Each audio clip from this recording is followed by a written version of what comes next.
Hi everyone, welcome to the 13th episode in this podcast, Is Marxism Still a Thing? Today we will engage in a biblical critique of critical theory. We've been examining the four basic ideas of critical theory. Today we're going to take one of them. In the next four episodes we'll take one of them at a time and examine them from the viewpoint of the Christian worldview. We're following the structure in this book, Is Marxism Still a Thing? This is the print version in Portuguese, but you can purchase the ebook in English, clicking the link in the description or in the bio if you're viewing this on Instagram. So we'll take the first basic idea of critical theory, which is social binary. If you remember, this idea, social binary, says that society is divided into two groups, the group of the oppressors and the group of the oppressed. This comes directly from classical Marxism. If you remember, Marx he viewed all history as a class struggle. On one side the oppressors, on the other side the oppressed, and this is the model that critical theory follows. So critical theory and Marxism, they exhibit a profound concern for the oppressed.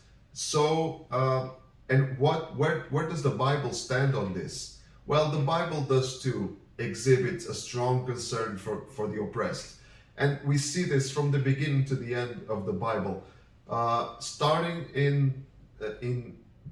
even before Israel was a nation. God, it took pity on the Israeli people living in slavery, oppressed by the Egyptians, and God, he intervenes and he delivers the oppressed people of Israel from the hands of the Egyptian oppressors. And in the prophets, in the Hebrew prophets, in the rest, throughout the history of the people of Israel, we see time and again the prophets specifically announcing the judgment of God over the powerful who are oppressing the poor, and the prophets strongly condemn lifestyles in which some groups lived in a luxurious lifestyle.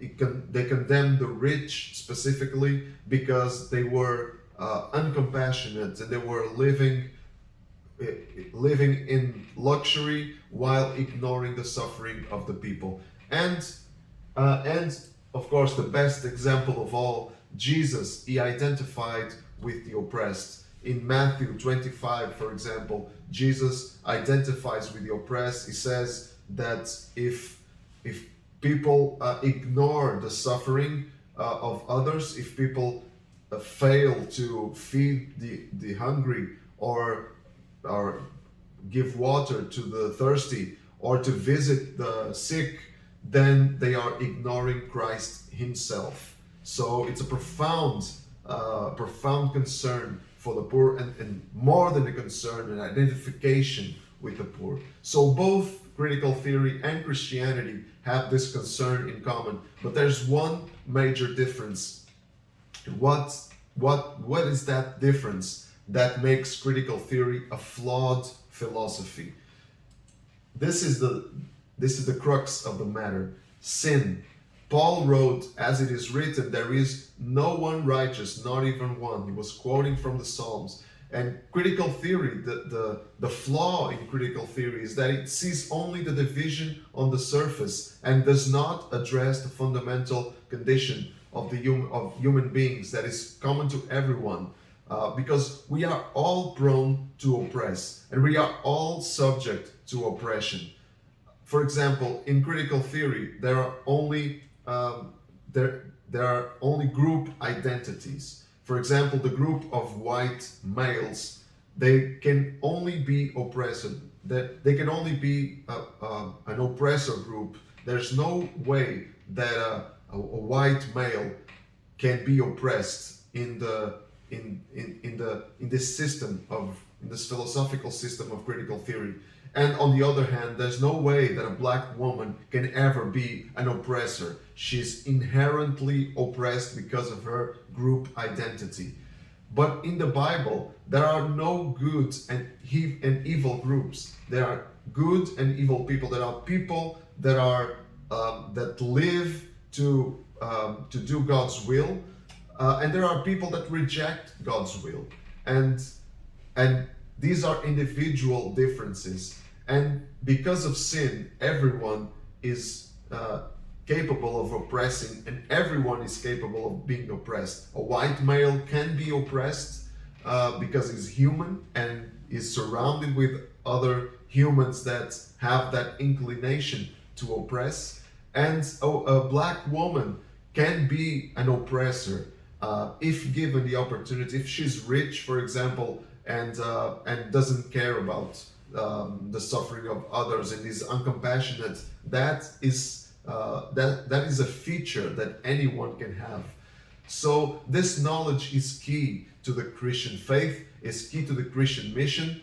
And let's end by addressing this. How can we reflect this truth in our mission as Christians?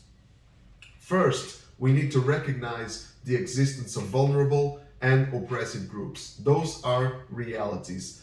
There's a temptation that when we're fighting against this flawed idea of the social binary, that we ignore social injustice altogether. But those injustices are real. Some groups are indeed more vulnerable and more oppressed at certain points, at certain moments than other groups, and that has to be acknowledged.